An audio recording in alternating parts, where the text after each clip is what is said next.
हाय दोस्तों। HDFC का share पिछले कुछ महीनों से लगातार प्रेशर में है। स्टॉक 52 वीक्स के लो को टच कर चुका है, यानी कि 812।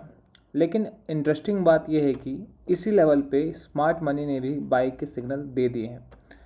तो सवाल ये है कि क्या HDFC बैंक का बॉटम बन चुका है? क्या यहाँ से स्टॉक वापस से 1000 या 1150 तक की रैली दिखा सकता है? तो आज की इस वीडियो में हम बात करेंगे HDFC बैंक के फंडामेंटल्स, टेक्निकल्स, ब्रोकरेज ने क्या टारगेट्स दिए हैं, उसके साथ साथ रिस्क को हम डिटेल में समझेंगे। So hi guys, welcome back to this channel. My name is Ankit Kumar और आपका स्वागत है कोड्स एंड कैंडल्स में। So let's start this video. तो एज आई टोल्ड यू कि आज के इस वीडियो में हम डिस्कस करेंगे HDFC बैंक्स में जो रिसेंट न्यूज़ आई हैं, फाइनेंशियल परफॉर्मेंस कैसा है, टेक्निकल चार्ट्स क्या बोल रहे हैं और ब्रोकरेज हाउसेस ने क्या टारगेट्स दिए हैं।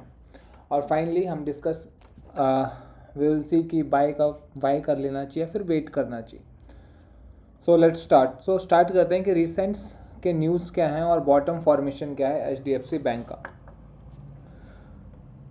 तो अगर आप देखोगे मार्च 2026 में HDFC बैंक का स्टॉक गिर के 812 रुपये पे आ चुका है, जो कि 52 वीक्स का लो है।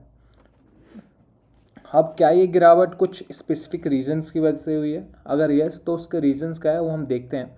सबसे पहली जो चीज़ अगर आप देखो, क्रूड ऑयल में स्पाइक आया है।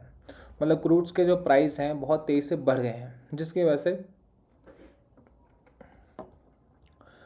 जब भी कुछ ऐसा होता है, राइट। और दूसरा जियोपॉलिटिकल टेंशन, जो मिडल ईस्ट में वॉर का जो टेंशन बढ़ता जा रहा है, तो जो बैंक्स के शेयर होते हैं वो बहुत ज़्यादा इम्पैक्ट होते हैं।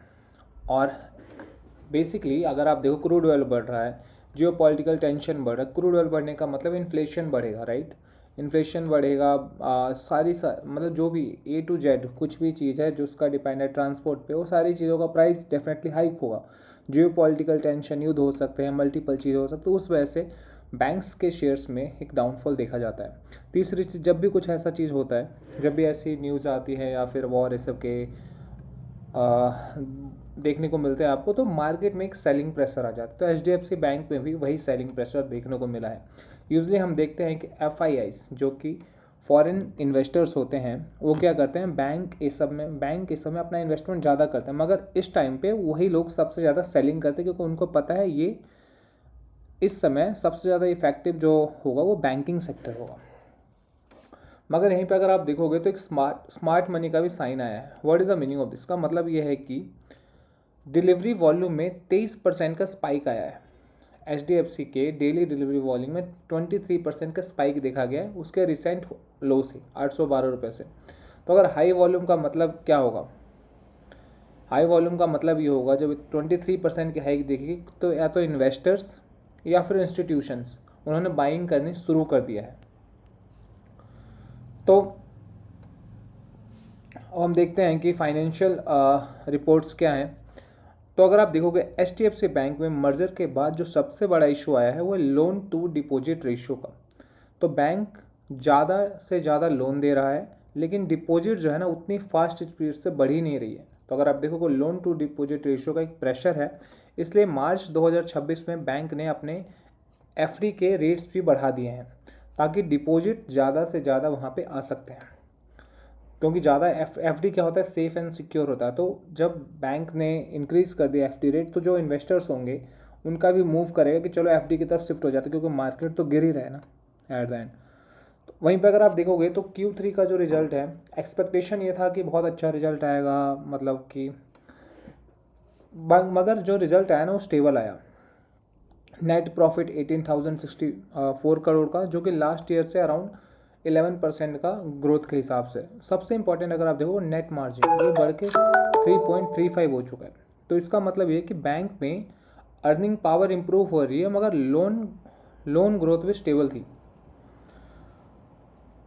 MSME सेक्टर में भी काफ़ी अच्छी स्ट्रॉन्ग ग्रोथ देखी गई है। कॉर्पोरेट लोन भी बढ़े हैं, रिटेलर लोन थोड़ा स्लो हुआ है, एसेट्स क्वालिटी भी इंप्रूव हुई है, और ग्रॉस NPA 1.24 के साथ और नेट NPA जो है 0.42। यानी बैंक ने जो बुरे लोन्स हैं उस पर बहुत ज़्यादा काम किया है, अपनी कैपिटल को भी स्ट्रॉन्ग किया है। सो ओवरऑल फाइनेंशियल हेल्थ तो बैंक का बहुत अच्छा स्ट्रॉन्ग है। तो हम देख लेते हैं कि कुछ ब्रोकरेज हाउसेस ने क्या टारगेट्स दिए हैं। तो अगर हम बात करते हैं जेएम फाइनेंशियल की, तो जेएम फाइनेंशियल ने लॉन्ग टर्म के लिए 2130 का टारगेट दिया है, जो कि यहाँ से ऑलमोस्ट 162% का हाइक है। एक्सिस डायरेक्ट ने 1190, आईसीआईसीआई डायरेक्ट ने 1150, एलेरा सिक्योरिटीज़ ने 1147 और जियोजित ने 1022 का हमें टारगेट दिया है। तो ये थे कुछ ब्रोकरेज के टारगेट। मतलब कि मेजर एनालिस्ट यही बोल रहे हैं कि हाँ, स्टॉक जो है अंडर वैल्यूड है, आप इसको बाई कर सकते हो, ठीक है। मगर बाय आप कर सकते हो, मतलब यहाँ से उन्होंने बोला आप बाय कर सकते हो मिड टर्म और लॉन्ग टर्म में अच्छे खासे रेंजेस आपको देखने को मिल सकते हैं। स्टॉक ऑलमोस्ट 2100 तक भी टच कर सकता है। तो हमने डिस्कस कर लिया ब्रोकरेज के क्या व्यू हैं इस पर, फाइनेंशियल के क्या व्यू है, फाइनेंशियल चार्ट क्या कहता है। अब हम डिस्कस करें टेक्निकल एनालिसिस क्या कहता है। तो टेक्निकल एनालिसिस अभी तो डाउन ट्रेंड में है, स्टॉक्स 50 डेमा 200 डेमा के नीचे ट्रेड कर रहा है। इंपॉर्टेंट जो लेवल है 800 का एक स्ट्रॉन्ग जोन है यहाँ पे, और जो सपोर्ट है रेजिस्टेंस जो है, सपोर्ट तो 800 का है, एक इम्पॉर्टेंट सपोर्ट है, और जो एक रेजिस्टेंस है वो 850, 880 और 904 का है। RSI अगर आप देखोगे तो अभी अराउंड 22 का चल रहा है। सो यूजली जब RSI 30 के नीचे होता है तो एक ओवर सोल्ड जोन का माना जाता है। डैट मीन्स कि जो स्टॉक है बहुत ज़्यादा गिर चुका है, अब यहाँ से एक बाउंस आ सकता है स्टॉक में।